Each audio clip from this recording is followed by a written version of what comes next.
A 60-year-old grandmother just declared war on the British Empire, and what she did next changed African history forever. Her name was Yaa Asantewaa, Queen Mother of the Ashanti, protector of the Golden Stool, the soul of her people. Then came the British.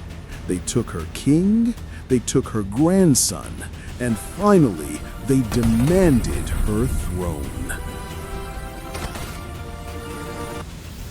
At the heart of the Ashanti kingdom was the Golden Stool, a sacred throne said to hold the soul of the nation. It was not made for sitting. It symbolized the unity, spirit, and power of every Ashanti king and citizen. To touch it without permission was a curse.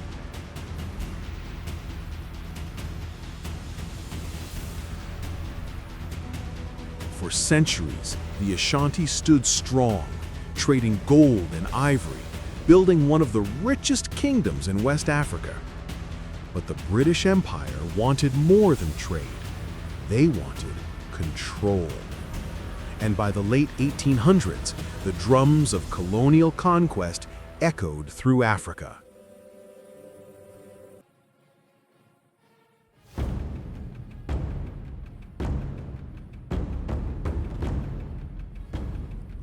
They captured King Prempeh I, Yaa Asantewa's own grandson, and sent him into exile on the distant Seychelles Islands. With the king gone, the British demanded that the Ashanti surrender the Golden Stool.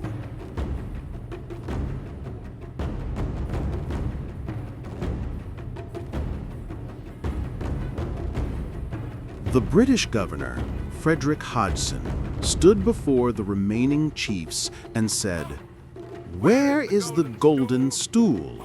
Why am I not sitting on it?" To him, it was just a throne. But to the Ashanti, it was the very heartbeat of their people.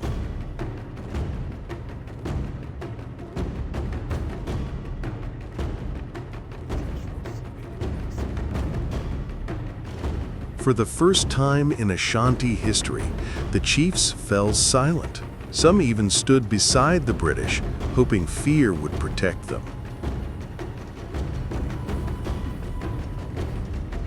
And then she rose. Yaa Asantewaa, a 60-year-old grandmother wrapped in royal cloth, her eyes burning with fury and love.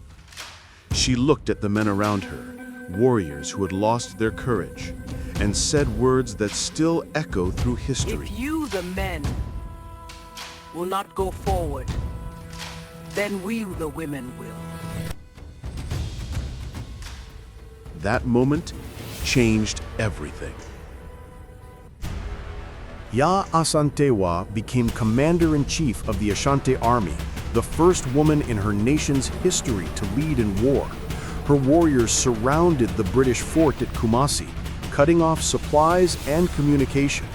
The British called for reinforcements. The war turned brutal.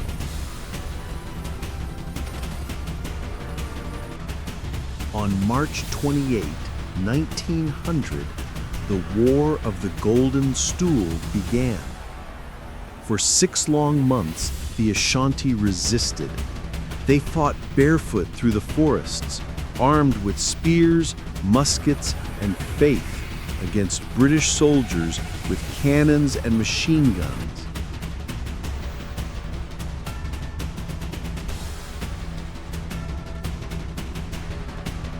Smoke filled the air, the sound of drums mixed with gunfire. Fathers, sons, and mothers fought side by side, and always behind them, the queen stood tall, her voice commanding, her spirit unshaken.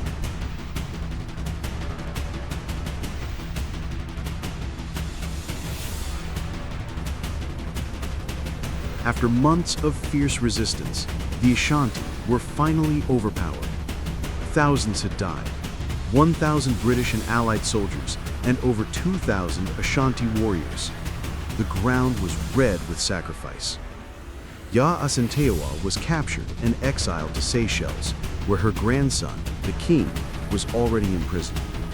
Even there, she never stopped dreaming of freedom. This is not just the story of a queen.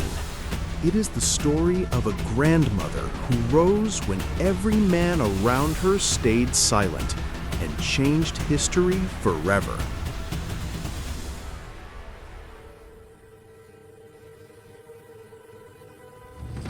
She died in exile in 1921, but 2 decades later, her prophecy came true. The Ashanti kingdom regained its freedom, and the Golden Stool was never taken. Today, her name is spoken with reverence. Schools, festivals, and monuments in Ghana honor her courage. She became the symbol of resistance, womanhood, and unbreakable African pride. Because Yaa Asantewaa proved one truth: power is not always in youth, or in armies, or in crowns. Sometimes it is in the heart of a grandmother who refuses to kneel. Yaa Asantewaa, the Queen Mother, the warrior, the fire of Ashanti. Follow Certain Tron for stories of queens who turned courage into history.